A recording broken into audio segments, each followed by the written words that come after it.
Hey guys, welcome to another painting guide. In today's video I will paint a squad of orcs and see if I can do it with inks instead of contrast colors. Spoiler alert, inks are better.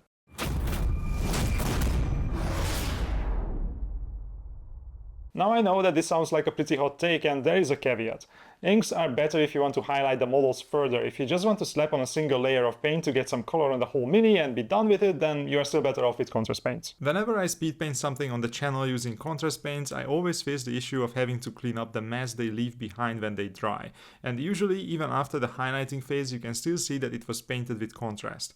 It's fast and it creates nice vibrant colors in the highlights, but it is definitely not pretty overall. So instead, let's see how we can paint our boys using inks to get a super saturated finish with great contrast, but without the messiness of contrast painted figures. And as usual, if you want to have all the details of this paint job at your fingertips with all the paints listed, or you want to see a lot more real-time footage to see how it was done, then head over to my Patreon, where you will be able to download the detailed PDF guide and the time-lapse video for this project, and a ton of previous projects as well. Alright, enough with the intro, let's start painting. And we will start from a Zenithal highlight just like we would with contrast paints. Inks are super pigmented but also quite transparent, so they need a light undercoat. Plus the Zenithal will give us some nice color transitions between the dark and the light areas right from the beginning. Alright, it's time to bust out those inks and do the base coats on everything. And I will start by painting this camo green over the skin first.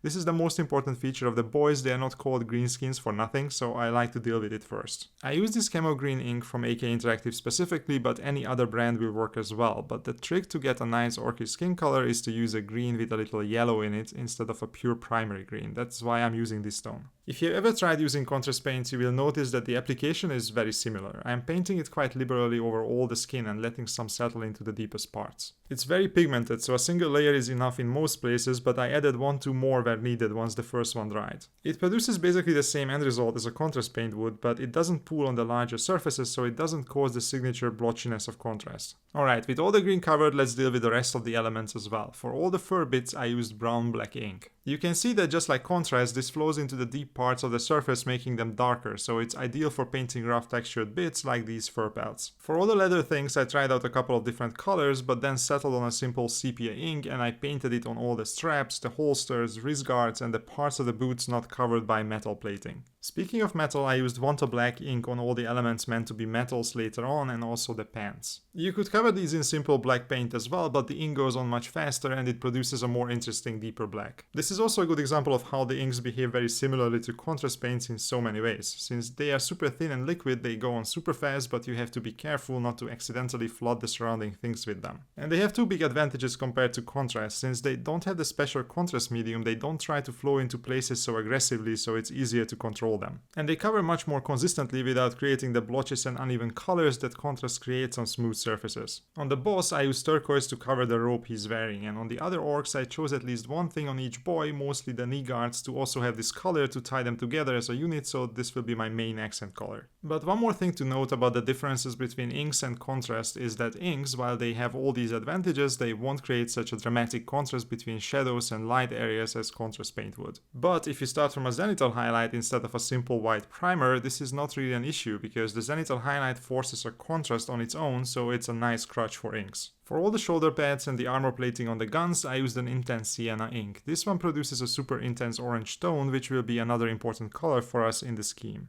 And finally, I used a little magenta ink to paint some of the visible tongues some of the boys have. A little magenta is always great to have with green colors, it makes for a nice color contrast. At this point I also did an optional step. The scheme works quite well without this, but I like adding as much color and contrast as possible on my paint jobs. So I mixed together some red and black inks with quite a bit of thinner, using way more red than black, and I sprayed this mix from a natural angle, basically from below at a 45-degree angle. This shades the models even further than what I got from the Zenithal highlight, and the red is a great shadow color for all the tones I used before. Plus it will also tie them into the environment on the diorama I will be using them on. Now everything is covered, but as you can see the boys are still quite dark and they are annoyingly shiny all over due to the glossiness of the inks, but we will fix both of these issues in the next steps. Alright, with that we have covered every surface and created a super saturated baseline to work from. It's time to add even more contrast and bring out the details with highlights. I use these three colors to highlight the skin, applying multiple thin layers, first with frog green, then mixing in pistachio, and finally for the last tiny highlights, laser yellow. We already have pretty good color saturation thanks to the ink, so now I want to maintain that while increasing the contrast. So I only paint a small part of the skin and concentrate most of my effort on the parts that are facing up towards the light.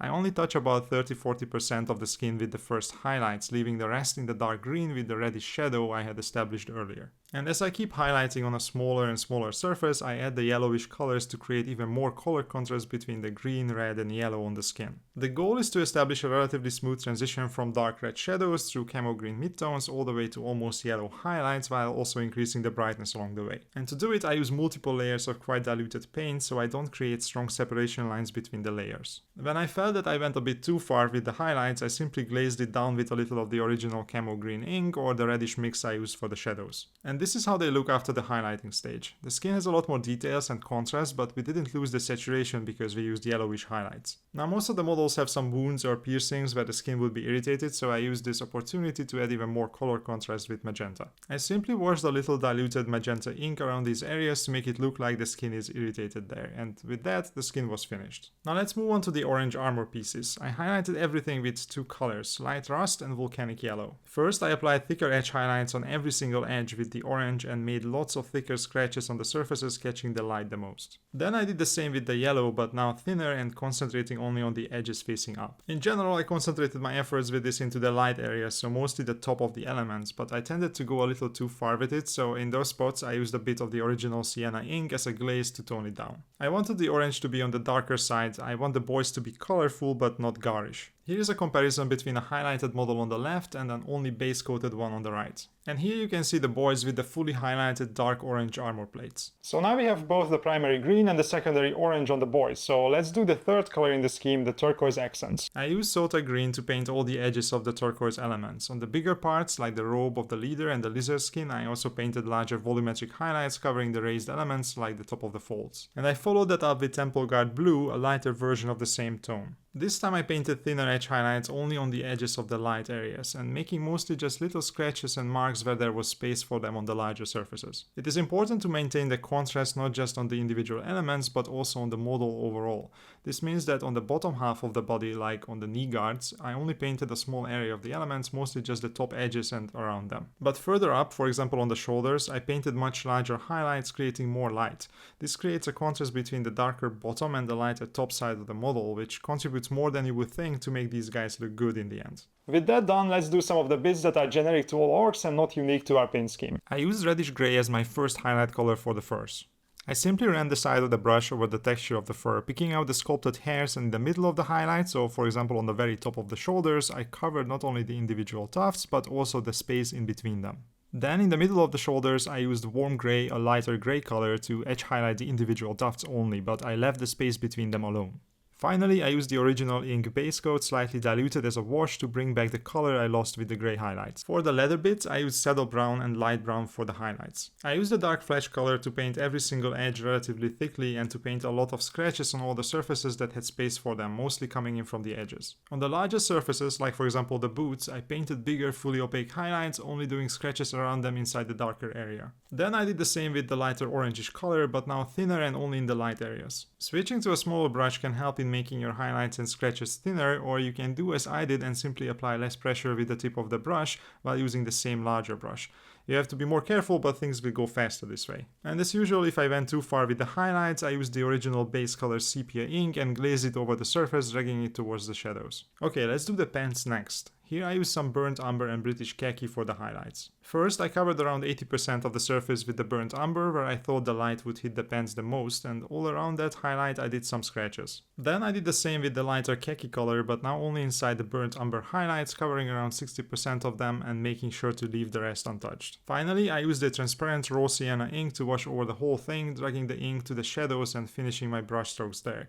This way I kept the bright highlights, added some color, and I integrated everything together. And here's how the boys looked at this stage. To give you an idea of how long this took, I was almost exactly 6 hours into this project at this point. Okay, now let's do the metal bits, which are actually quite an important element of the color scheme considering how much there is on the boys. I will be using non-metallic metal here because it fits the rest of the paint job much better, but you can of course use standard metallic colors as as well. But believe me, if you can do everything I have shown you so far, then you can do the metal as well. It's using the same techniques, we just dial up the contrast more and add a couple of twists. I used whole red as my first highlight over the black ink base coat. I painted every edge and covered most of the surface with this reddish brown color, and in the remaining black shadows I still made a lot of scratches. The red might seem like a strange choice for something that is supposed to be steely in the end, but these are orcs, so we are aiming for something corroded and rusty but with sharp edges where it is in constant use, so whole red will be great for the shadows. German field grey is next, and with this super desaturated green I did the same, but now operating only inside the whole red highlights. I'm using greenish colors because they contrast nicely with the reds and they make it look like the metal is reflecting the green skin of the orcs. Going even further in brightness but keeping the greenish tones, I switch to medium sea grey, and I do the same again but now reducing the area even further and only painting the edges facing up. At this point I'm making the highlights and the scratches thinner and more precise than before, and I'm consciously trying to avoid covering too much so I don't lose the color and the saturation from the metal. With green grey I'm dialing up the brightness even further, and now I'm only painting inside the light areas as thinly as possible. I'm mostly just concentrating on the top half of the models and the most lit areas. Once again, switching to a smaller brush can help with making the highlights thinner and more precise. Finally, with pure white I paint super thin edge highlights and dots only, exclusively on the edges facing the light. This last step covers a very small area, but it adds a lot to the effect because it creates a lot of contrast between the deepest shadows and the highest highlights. But we are not entirely done yet. We need to make the metal a little more rusted and worn looking. So I diluted some dark rust to a little more than normal layer consistency, and I dropped it around the rivets and the corners of the metal bits, and I also stippled it into the larger surfaces like the non-reflective part of the blade. Then with medium rust I did the same, painting it only inside the marks I made in the previous step, but being careful not to cover them fully. And finally with light rust I made only a couple of dots in the most prominent places to finish the rust effect. Here is a model with finished non-metallic metal on the left and one still with unpainted metals on the right, so you can see the difference. Okay, now we only have a couple of final touches left to finish these guys so they can go and plunder some fat Imperial planet.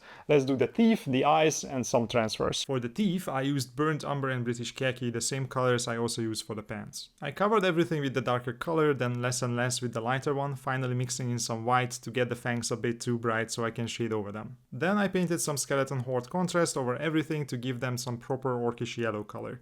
And finally I dotted the points with a little almost white to make them seem nice and sharp. Orc eyes need to be red of course, so let's do that next. I covered the middle of the eye with white fully, but I made sure that there is a thin black outline around it so it doesn't just blend with the green. Then with fluorescent red I painted multiple layers over the white. It's fine to hit the black around it as well to make it look like the eyes are glowing. And you will need quite a few layers to get a proper glowing eye, so just keep adding more until it looks good. Now I took out my orc transfer sheet and I selected some that would fit my little band. I added some skull symbols on some of the shoulders and knee guards and some checkered stripes on the choppas. And finally it was time to get rid of that annoying glossiness caused by the inks. I mixed 4 drops of matte and 1 drop of gloss varnish and sprayed it all over the models in a couple of coats. This knocks back the shine of the inks and makes the finish the same across all the models while also protecting them. And with that the boys were ready to pillage and burn in the name of Gork and Mork, and the end result looks like this. The inks helped me achieve a nice vibrant color scheme in only 10 hours of overall painting, but without having to deal with the annoying messiness of contrast paints.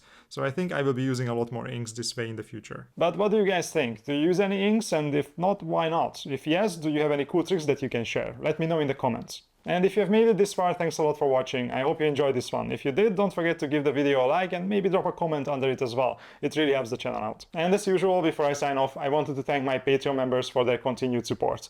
They're the ones that make this channel possible. Without them, I wouldn't be able to dedicate the time necessary to keep it running. And that is especially true for the ones in the captain level. Thank you guys. See you in the next one.